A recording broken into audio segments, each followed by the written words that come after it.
I believe that everybody at some point in their life has found themselves in some storm of life. Those storms of life that come along, and everybody experiences them. Some of them are personal. Things that happen to you. It could be an illness. It could be the loss of a job. It could be a fender bender. It could be a lot of different things. The loss of a friend, a heartache. And then there are those storms of life that are family, where somebody close to you, somebody in your family, something happens to them. And those storms may be even harder at times than what you just personally have to bear. Some storms of life are national. Things happen in the country. Things happen in the nation. Things like COVID, which really is an international thing. Things that affect all the people in that country to some extent or another. And that storm sometimes is one that we experience for a very long time. There are a lot of storms of life that happen to us, either individually or collectively, that we deal with. And when you're in one of those storms in life, you often feel like there's no end to this. You often feel like the sun's never going to shine again. You feel like you can't possibly weather this storm. But you can, because you're not alone. We're going to be looking this evening at a storm that happened to some men in the Bible. A storm that was so horrible that it caused the writer of the account to describe it in this manner. And when neither sun nor stars in many days appeared, and no small tempest lay on us, all hope that we should be saved was then taken away. The storm was a literal storm, although it was at the same time there was a figurative storm, something that was going on in their lives. There was the backdrop to this that was even a bigger deal than the actual physical storm that they were in. But this physical storm was no small storm. It happened on the Mediterranean Sea, and that's no small body of water. And this storm was a great storm, a great tempest. One that, as we get into the records, you'll see just how hard it was, how terrible it was, what they had to endure, and how long they had to endure it. But it got to that point where it says that all hope that we should be saved was then taken away. You know, that's a tough place to be in. And there had to really be something for the writer of the book of Acts to describe it in that way. That writer, writing this account, not just by his own recollection, but by revelation from God, and it's described in that manner of all hope that we should be saved was taken away. Well, you can turn to Acts 27, where we're going to read about this. How they got to that place that they were at in such that terrible state.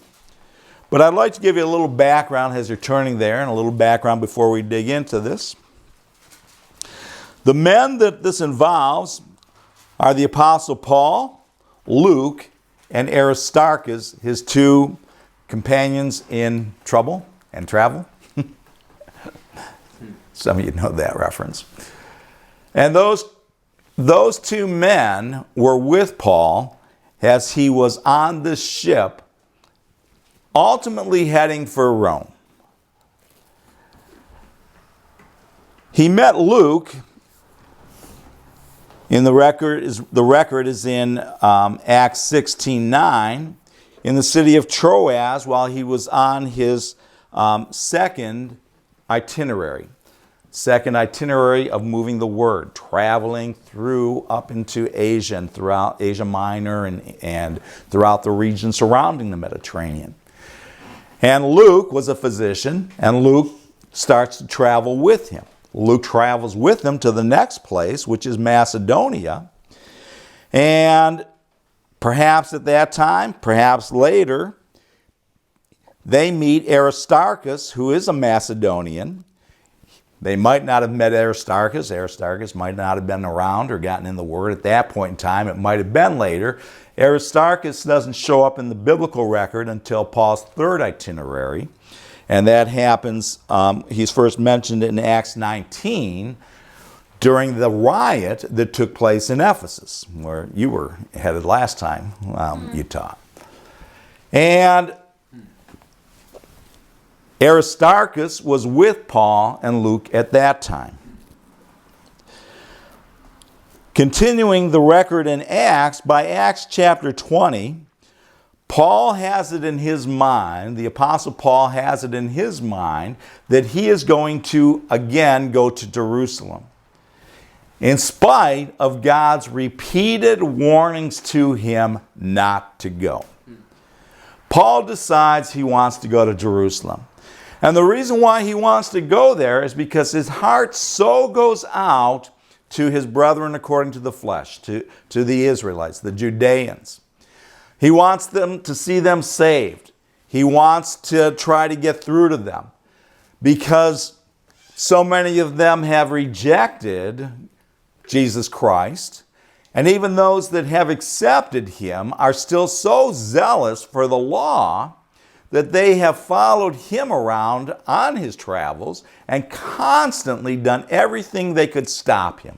Constantly spoke against him, constantly harassed him, constantly persecuted him, were responsible for events like what they went through in these places, like the riots. They were responsible for him getting beaten. And it wasn't just that he wanted to get these guys off his back. He sincerely wanted them to see the truth. And he could relate. He could empathize with why they felt the way they did, because at one time he felt the same, he was doing the same. At one time he himself also thought that anybody that talked about Jesus Christ was trying to subvert the law, trying to fight against what the true faith was. And he was as tough and mean and zealous in his persecution as now he was experiencing from these Jews that were still zealous for the law. And so he wanted to go to Jerusalem for these reasons. And he had the best of intentions, the best of motivations. There's just one problem. God kept telling him, don't go. He kept telling him. Right in Acts 20, the first time he brings it up, he says, I now go bound in the Spirit unto Jerusalem, knowing what things will wait to befall me there.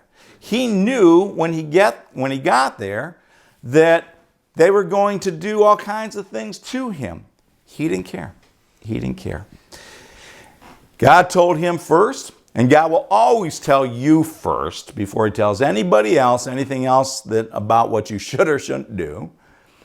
But then he did do repeated warnings.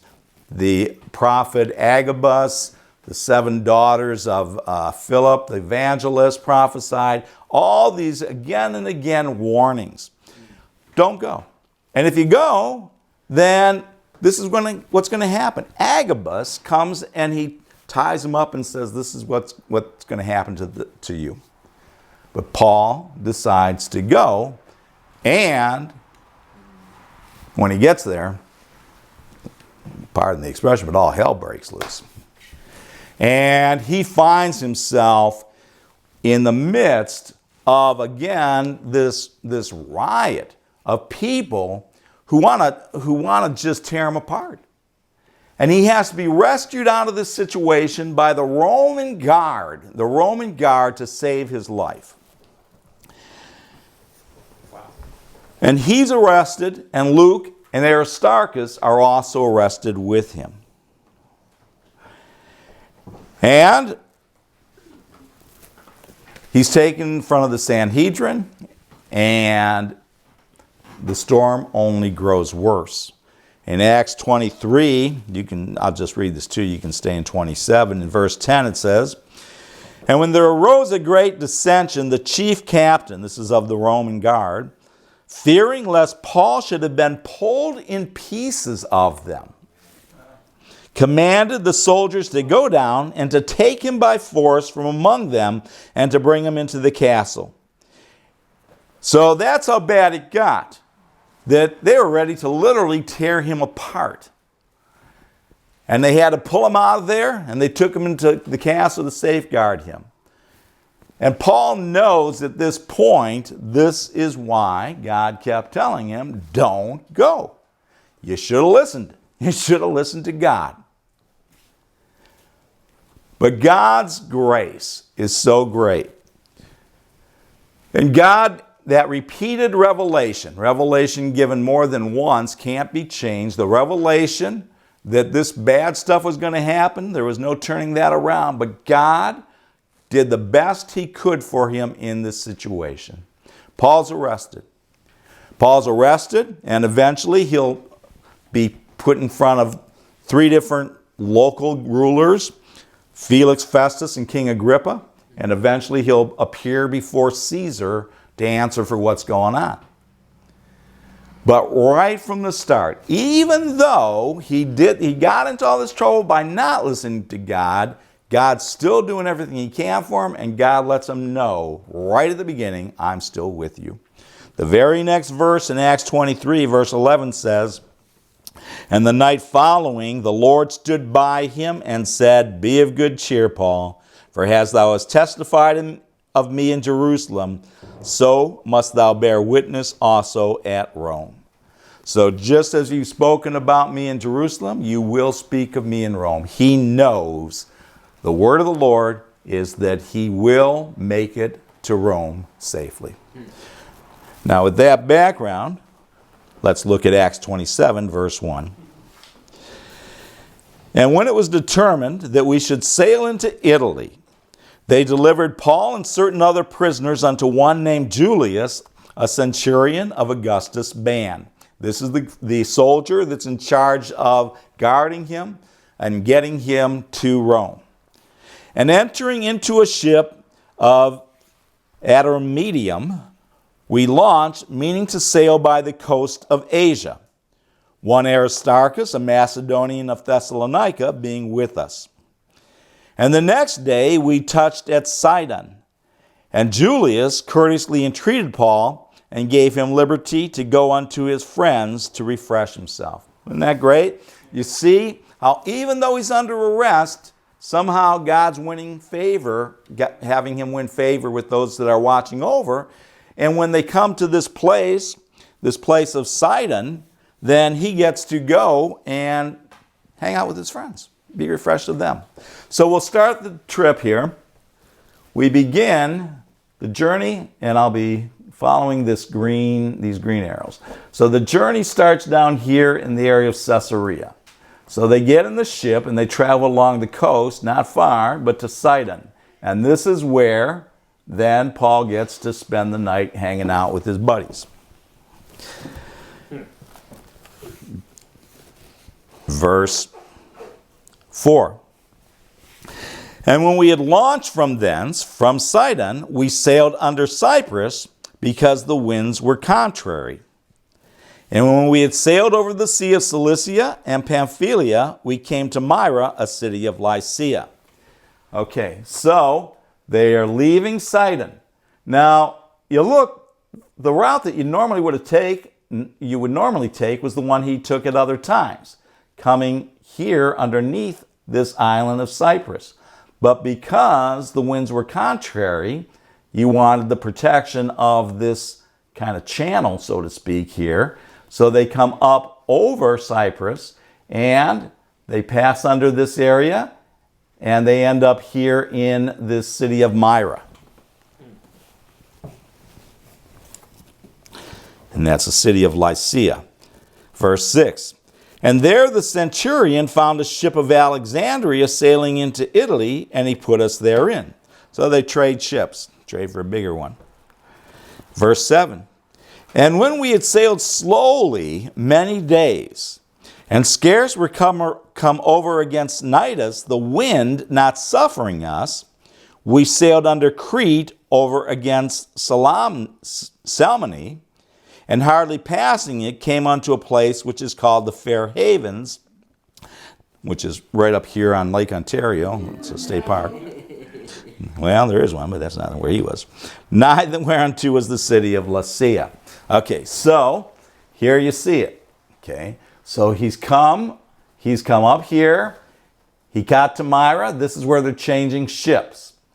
And now they're heading from there, but they're making not much progress because the winds are not cooperating. Things are not going good. So now they're getting behind the schedule of what they should be at for the sake of sailing. And things are only going to get worse. So they get to this Salmone, that's right here, and then they come under to Fair Havens. That's right there, a city of Lasea. That's the area. Okay. Verse 9. Now when much time was spent, and when sailing was now dangerous because the fast was now already past. Why is it dangerous? Because the fast was past. You shouldn't sail on a full stomach. Is that what it is? The fast is referring to one of the yearly fasts. Most likely, I forget the name of it, the one in September. So time is ticking. And there's certain times where it's more dangerous to sail. And now it's just getting more and more dangerous. Winter is approaching, and that's not a time that they want to be out there. And verse 9, it says that Paul admonished them. Verse 10, and said unto them, Sirs, I have received revelation from God. Is that what he says? No. Sirs, I perceive that this voyage will be hurt and much damage, not only to the lading and ship, but also of our lives. Now, did Paul come to this conclusion based on the weather app that he was looking at and the reports of what was going to be going on for the next couple of weeks? Was it because of his knowledge of meteorological conditions and he was so... No. How did he know this? It was revelation. But did he tell them that? No. Word of wisdom. God didn't tell him to tell him, and so he didn't. Nevertheless, verse 11, the centurion believed the master and owner of the ship more than those things which are spoken by Paul. Well, you can't blame him, really, could you? You know, here's this guy who's under arrest, and he's telling you one thing, and you can just see the master and owner of the ship saying, he's crazy. He doesn't know what he's talking about. I've been sailing this sea for 30, 40 years. I know so much more than he does. Forget what he says. You don't have to worry. Verse 12. And because the haven was not commodious to winter in, the more part advised to depart thence also, if by any means they might attend to Phoenice and there to winter, which is a haven of Crete, and lieth toward the southwest and northwest.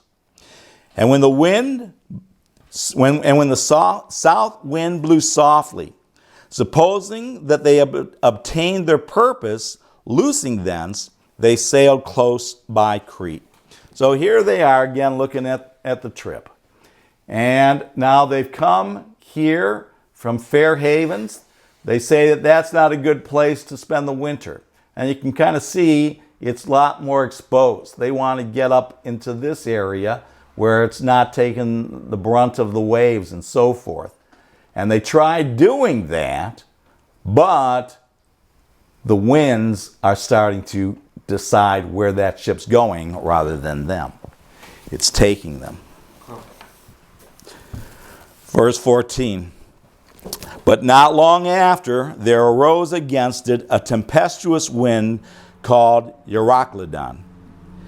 And when the ship was caught in this tempestuous waves, in this storm at sea, this big storm at sea, when it was caught and could not bear up into the wind, we let her drive. They got to that point where they couldn't control where that ship was going. Boy, if you've ever been on the water and the water starts taking you where it wants you to go instead of where you want to go, that quickly becomes a pretty scary situation. I've been in that situation more than once, where I did everything I could to get to one place, but that lake, that river, both situations, was taking me somewhere I didn't want to go, and I had no choice but to go with where that current was taking me. There they are. That's what they're in. They're in this situation where they want to get to safety. But now this tempest is taking them out into the open sea. And when the ship was caught, verse 15, and could not bear up into the wind, we let her drive. And running under a certain island, which is called Clauda, we had much work to come by the boat, which when they had taken up, they used helps, undergirding the ship, and fearing lest they should fall into the quicksands, strake sail, and so were driven. So now they've tried to get to this place here of Clauda, that's right in this area, but they can't, and so now they just let the wind take them. And here's where they end up, in the middle of the Mediterranean Sea. You know, the Mediterranean Sea has a surface area of 970,000 square miles. The average depth is 4,900 feet, and its maximum depth is 17,280 feet. Not a place you'd want to end up being shipwrecked, is it? No. Verse 18. And we, being exceedingly tossed with the tempest, the next day they lightened the ship. They're getting tossed around, and they're at this point now getting concerned that it's going to end up capsizing. So they try to do everything they can to make it less top heavy, and they start getting rid of everything that they can. And the third day, we cast out with our own hands the tackling of the ship. Anything that was not essential, even though it was part of the ship's tackling, they got rid of it. Verse 20.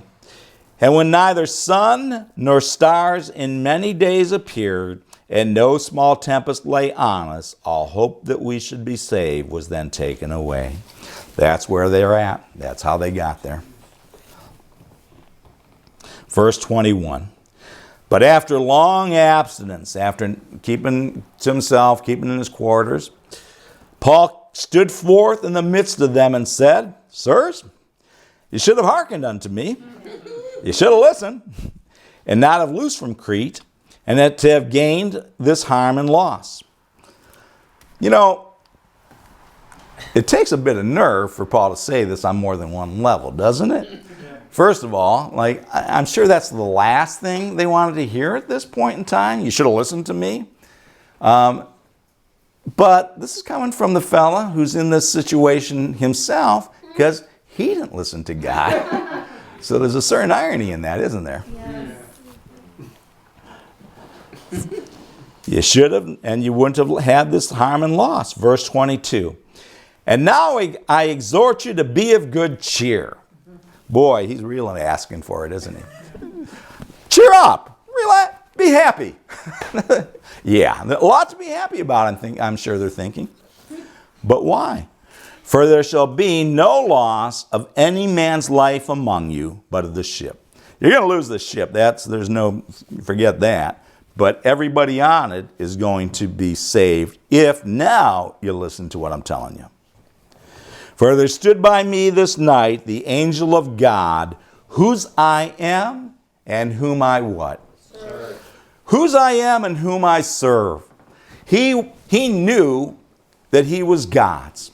He knew that no matter what happened, the fact that he didn't listen to God, the fact that he blew it, he knew that he was still God's and God was still going to take care of him. God said, Paul, you're going to be at Rome. And he knew that God was going to take care of him, and that was the God who he served. Saying, verse 24, this is what the message from God is.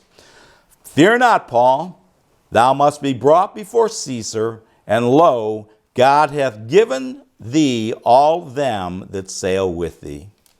Boy,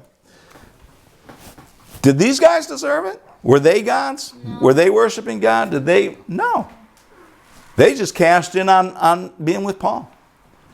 And boy, the magnitude of the new birth and God's watchfulness over us is that big. That where you go, everybody around you is blessed. I know that sounds incredibly egotistical, but it's not. It's not that you're so great. It's that God is that kind. That God is that good. And because of you being his child, those with you are taken care of.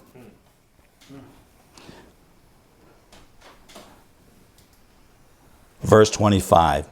Wherefore, sirs, be of good cheer. He says it a second time. For I what? Believe God. I believe God. Be of good cheer because I believe God. You don't have to. You just got to listen to in this situation, you got to listen to what I'm telling you. But I believe God. That it shall be even as it was told me. Howbeit, we must be cast upon a certain island. We're going to end up, spending a little time on some island here first. But when the 14th night was come, the 14th night, if you're on land and a terrible storm comes by, it goes through. I've been in a couple of not terrible hurricanes, but I've been in places where a hurricane moved through it. And, a day later, it's knocking on somebody else's door. But when you're on the sea, it's taking you with it everywhere it goes. So for 14 days, they're stuck in the middle of this. Loretta was talking earlier about driving in some white knuckle conditions, where you can't wait till you get home. Can you imagine 14 days of that? 14 days?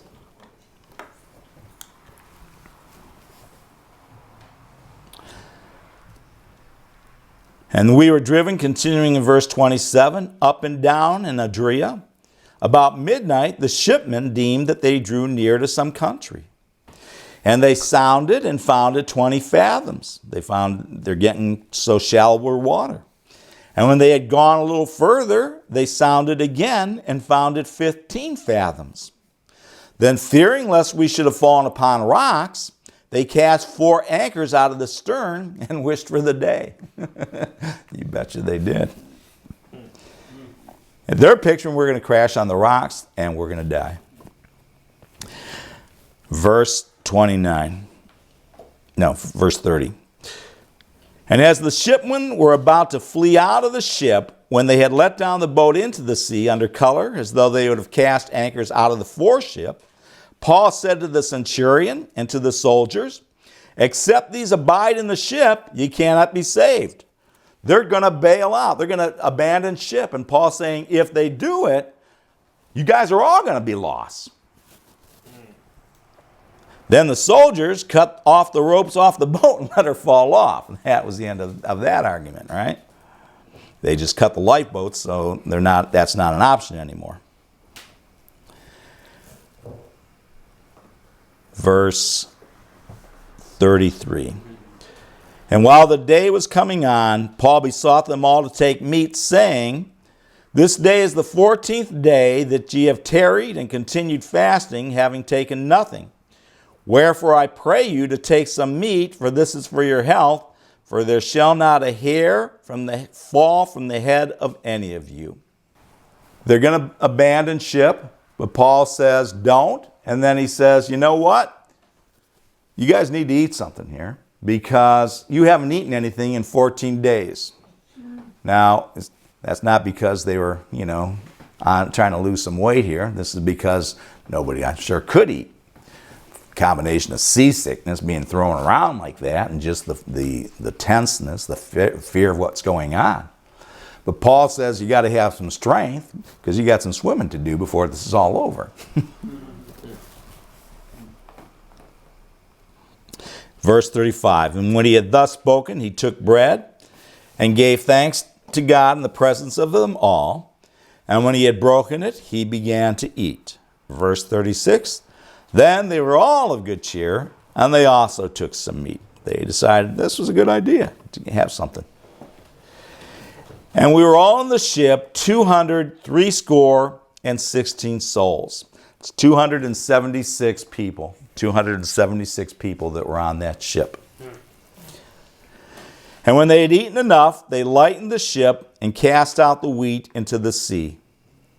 And when it was day, they knew not the land, but they discovered a certain creek with a shore, into the which they were minded, if it were possible, to thrust in the ship.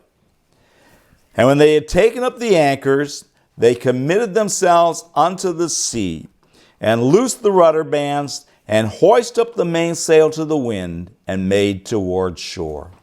So they commit themselves to the sea, raise the sails, bring up the anchors, let the wind take us where it's going to now. But this time, believing that they are going to end up being okay. This time believing that God is going to take care of them. Verse 41, and falling into a place where two seas met, they ran the ship aground, and the fore part stuck fast and remained immovable, but the hinder part was broken with the violence of the waves. So they kind of wedged in these rocks, and the sea just is so wild and strong, the waves from this tempest, that just breaks that ship up as it's stuck in that place. Verse 42, and the soldiers' counsel was to kill the prisoners, lest any of them should swim out and escape. There's gratitude for you, huh? But the centurion, willing to save Paul, this was a good guy that was taking care of him. You know, God had the right man for him in that situation. And him, willing to save Paul, kept them from their purpose, and commanded that they which could swim should cast themselves first into the sea and get to land. And the rest, some on boards, and some on broken pieces of the ship. And so it came to pass that they escaped all. How many? All safe to land. All safe to land. You know, it's so wonderful to see the way that God took care of them in this situation. And so wonderful to see how big God's mercy and grace was, because the reason why they were, Paul and Luke and Aristarchus were in this situation in the first place was because Paul didn't listen to God. And yet, God didn't give up on them. God kept doing the best that he could for them. And they make it safe to land, and from there, they get another ship, they make it to Rome. And from there, Paul stands before Caesar. And after he spends 2 years under basically house arrest, but he's got the freedom to basically come and go with a guard for people to come unto him. He teaches the word. He continues to move the word there in Rome. And then he's there, and after the time that he's there, after he appears before Caesar, he's released.